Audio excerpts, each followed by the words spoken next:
இன்னைக்கு வந்து எனக்குன்னு ஒரு பிஸ்னஸ், எனக்குன்னு ஒரு ஆடியன்ஸ்லாம் கிடையாது. நான் இன்னுமே கொஞ்சம் ஃப்ரீடமா, ஹாப்பியா தான் இருக்கேன்.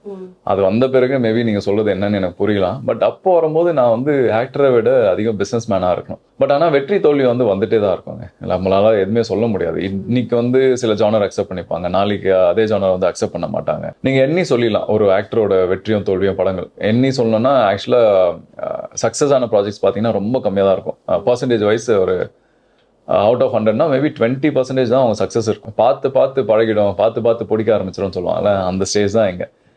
ஆரம்பத்தில் எவ்வளோதான் எல்லாரையும் கலாச்ச பெரிய பெரிய ஆர்டிஸ்ட் இருந்தாலும் இன்னைக்கு அவங்க வந்து பெரிய ஒரு சூப்பர் ஸ்டார்ஸ். எல்லாருமே பப்ளிக் பேசுவாங்க, உங்கள் தாட்ஸே உங்களை வந்து பயங்கரமாக பண்ணணும். இண்டஸ்ட்ரியில் பல பேர் இன்வெஸ்டர் வராமல் போவாங்க. ஸோ இது மாதிரி நிறைய விஷயம் வந்தாலுமே you should have that believe that like நான் பண்ணியிருக்கேன், பண்ணுறேன், எனக்கு பிடிச்ச விஷயம் அப்படின்ற நம்பிக்கையில ஓடிட்டே வந்துட்டு ஒரு படம் தோல்வி அடையுது அப்படின்னா அது வந்து டைரக்டரை மட்டும் தாண்டி ஹீரோவை தான் ரொம்ப பாதிக்கும். ஏன்னா அது end you are the phase of the project அப்படின்னு இருக்கப்போ ஸோ அதை நீங்க எப்படி ஹேண்டில் பண்றீங்க? இன்னைக்கு வந்து எனக்குன்னு ஒரு பிஸ்னஸ், எனக்குன்னு ஒரு ஆடியன்ஸ்லாம் கிடையாது. நான் இன்னுமே கொஞ்சம் ஃப்ரீடமா, ஹாப்பியா தான் இருக்கேன். அது வந்த பிறகு மேபி நீங்க சொல்றது என்னன்னு எனக்கு புரியலாம். பட் அப்போ வரும்போது நான் வந்து ஆக்டரை விட அதிகம் பிஸ்னஸ் மேனா இருக்கணும். ஒரு படத்தை எப்படி விற்கணும், அந்த படம் எப்படி வரணும், என்ன கொண்டு போய் ஆடியன்ஸுக்கு சேர்த்தா அவங்க அக்செப்ட் பண்ணிப்பாங்க அப்படின்ற ரிசர்ச் வந்து தனியாக போவோம். அப்போது அது it's a different stage. But ஆனால் வெற்றி தோல்வி வந்து வந்துட்டே தான் இருக்குங்க. நம்மளால எதுவுமே சொல்ல முடியாது. இன்னைக்கு வந்து சில ஜானர் அக்செப்ட் பண்ணிப்பாங்க, நாளைக்கு அதே ஜானர் வந்து அக்செப்ட் பண்ண மாட்டாங்க. நீங்கள் எண்ணி சொல்லிடலாம் ஒரு ஆக்டரோட வெற்றியும் தோல்வியும் படங்கள். எண்ணி சொல்லணும்னா ஆக்சுவலாக சக்ஸஸ் ஆன ப்ராஜெக்ட்ஸ் பார்த்தீங்கன்னா ரொம்ப கம்மியாக தான் இருக்கும். பர்சன்டேஜ் வைஸ் ஒரு அவுட் ஆஃப் 100னா மேபி 20% தான் அவங்க சக்ஸஸ் இருக்கும். மிச்சம் 80 வந்து எல்லாமே ஃப்ளாப்பாக தான் இருக்கும் அவங்களுக்கு. ஸோ அந்த மாதிரி தான் இண்டஸ்ட்ரி. நீங்கள் இங்கே வந்து சர்வைவல் தான். இப்போ எப்படின்னா பார்த்து பார்த்து பழகிடும், பார்த்து பார்த்து பிடிக்க ஆரம்பிச்சிடும் சொல்லுவாங்கல்ல, அந்த ஸ்டேஜ் தான் இங்கே. ஆரம்பத்தில் எவ்வளோதான் எல்லாரையும் கலாச்ச பெரிய பெரிய ஆர்டிஸ்ட் இருந்தாலும் இன்னைக்கு அவங்க வந்து பெரிய ஒரு சூப்பர் ஸ்டார்ஸ் எல்லாருமே. ஸோ அந்த மாதிரி யூ ஹாவ் டு சர்வை. அந்த சூப்பர் ஸ்டார்ன்ற ஒரு ஸ்டேஜ்ல இருந்தாலுமே அவங்களுக்குமே டவுன்ஃபால் வரதான் செய்யுது.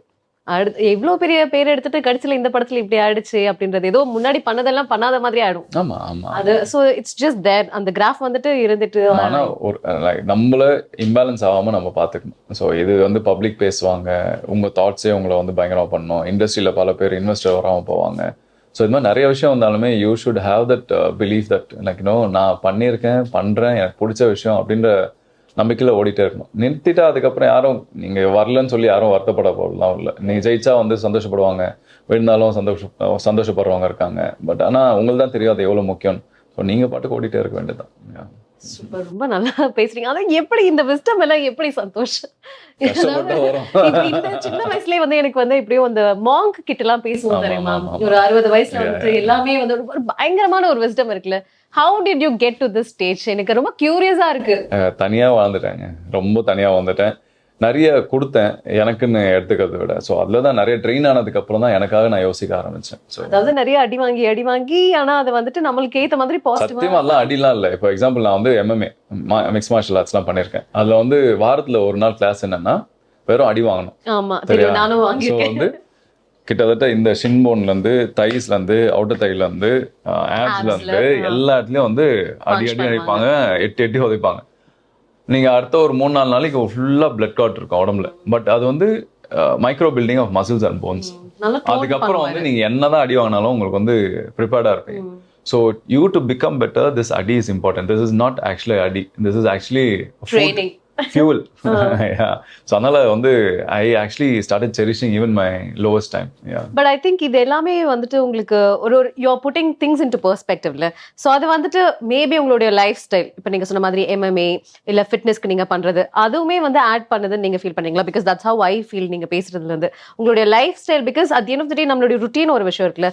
மார்னிங் எழுந்ததுல இருந்து நம்ம என்ன யோசிக்கிறோம், என்ன பண்றோம் அப்படின்றதுமே வந்துட்டு it will shape us like to be who we are. So அது உங்களுக்கு ஹெல்ப்ஃபுல்லா இருக்கா? இஸ் கண்டிப்பா. எக்ஸாம்பிளுக்கு வந்து இப்போ நீங்க லோவா இருக்கும்போது என்ன தோணும்? நிறைய ஏதாவது ஃபோன் நோண்டிட்டே இருக்கணும், இல்லைன்னா சில பேருக்கு வந்து வெளில போய் குடிக்கலாமா, பண்ணலாமா, அப்படி ஏதாவது ட்ரக் பண்ணலாமான்னு தோணும். சில பேருக்கு வந்து யாராவது ஃப்ரெண்ட்ஸ் கூப்பிட்டுட்டு எங்கேயாவது ட்ராவல் பண்ணணும்னு தோணும். ஸோ இந்த டைம்ல தான் வந்து ரொம்ப முக்கியமான விஷயம் என்னன்னா தெளிவாக யோசிக்கணும். ஸோ அந்த நேரத்தில் எந்த தப்பு வேணாலும் பண்ணுறதுக்கு ரொம்ப ஈஸி. அந்த எந்த எக்ஸ்ட்ரீம் வேணாலும் போயிடலாம், அந்த வல்னரபிள் ஸ்டேட்னு சொல்லுவோம் இல்லையா. ஸோ அந்த நேரத்தில் தான் வந்து எந்த ஈவல் தாட்டுமே வந்து நம்மளை ஈஸியாக அஃபெக்ட் பண்ணிடும். ஸோ அந்த நேரத்தில் நம்ம கரெக்டாக இருந்துட்டாலே போதும், நம்ம அதுலேருந்து தப்பிச்சிடும். ஸோ அது ரொம்ப முக்கியமான விஷயம். அண்ட் இது வந்து யாரும் கற்றுக் கொடுக்க முடியாது, யாரும் வந்து நீ இப்படி இருக்கணும்னு கையை பிடிச்சி கூட்டு போக முடியாது. அது இட்ஸ் செல்ஃப் டாட் தான். ஏன்னா இட்ஸ் தேர், உங்கள் கண்ணு முன்னாடி எல்லாமே இருக்குது. It's your choice what you want.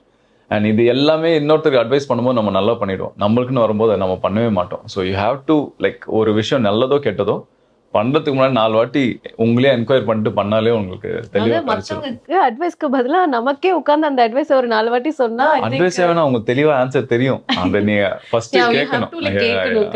ஆமா. எக்ஸாம்பிள் சில ப்ராஜெக்ட்லாம் வந்து எனக்கு தெரியும் இது சரி இருக்காதுன்னு தெரியும். பட் நான் ஒரு சான்ஸ் கொடுப்பேன் இருந்தாலுமே. ஆனா அது கடைசியில இப்படிதான் மாறும். ஸோ அதை ஒன்றும் பண்ண முடியாது.